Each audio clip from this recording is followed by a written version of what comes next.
बॉलीवुड जितना चमकता हुआ दिखता है, एग्जैक्टली वहाँ चल क्या रहा है, वहाँ पे इतनी फंडिंग कहाँ से आ रही है, पैसा जा कहाँ रहा है, और बहुत सारे एक्टर्स के कनेक्शन भी बहुत बड़े बड़े लोगों से, बाहर के लोगों से देखे गए हैं। बॉलीवुड का भी बहुत सारा पैसा जो रीराउट होके आता है वो आता है दुबई से, ठीक है।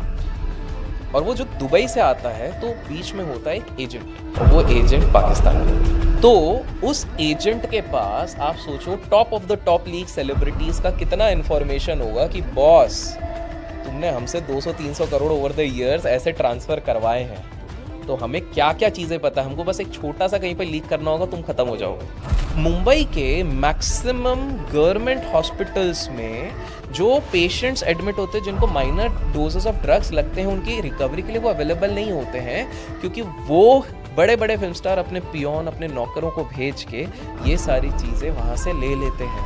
क्योंकि क्या होगा कि अगर बहुत बड़े प्राइवेट किसी से लेंगे तो लीक होने का संभावना, यहाँ पर एक पियोन के थ्रू भेजो और सारा का सारा माल ले। इलॉन मस्क बोला कि भाई मैं तो सारे प्रोटोकॉल्स लगा रहा हूँ ना, मास्क पहनेंगे, सैनिटाइजर लेंगे, हाथ पहनेंगे, तो हमको तो चालू रहने दो, आधे टाइम तो चालू रहने दो।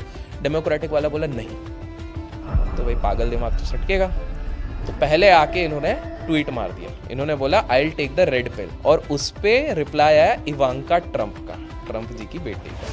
मतलब सिलसिला तब से शुरू है, लोगों को लगता है दोस्ती अभी की नहीं है, तब से शुरू हुआ कि एक बार इनके टेस्टिंग करते करते मार्क ज़करबर्ग के फेसबुक का एक $200 मिलियन का सर्वर उड़ा दिया, सैटेलाइट उड़ा दी ऊपर। तो मार्क ज़करबर्ग ने गुस्से में क्या किया, इनके सारे टेस्ला से लेके जो स्पेसएक्स के पेजेस थे, फेसबुक पेजेस, वो उड़ा दिया। तो इन्होंने फिर बोल दिया कि आज लड़ ले। इलॉन मस्क खुद वर्कहॉलिक और वो चाहते हैं मेरा हर बंदा भी ऐसे ही काम करते रहे। जैसे नारायण मूर्ति जी बोलते हैं ना 70 आवर वर्क वीक, को 80 आवर वर्क वीक, वो ये बताना भूल जाते हैं कि हमको पर घंटे 40,000 रुपए बनते हैं। जैसे कि अंबानी जी हैं, जहाँ हाथ डालते हैं वहीं सक्सेस मिल जाती है। तो चक्कर क्या है, ये बिजनेसमैन ही है या इनके कुछ पॉलिटिकल कनेक्शन भी है, चल क्या रहा है? हमारे देश में कोई भी अगर ऊपर जाता है बिना पॉलिटिकल सपोर्ट के नहीं जा सकती। ये जो कोलैबोरेशन था, टेक्निकल टर्म्स में ये कोलैबोरेशन हॉटस्टार और जियो का कभी हो ही नहीं सकता। अगर लीगल टर्म्स में देखा जाए तो कभी हो ही नहीं सकता था। रूल्स, कोई भी रईस इंसान हमारे देश का वो रूल से चलता नहीं, वो रूल्स बनाता है।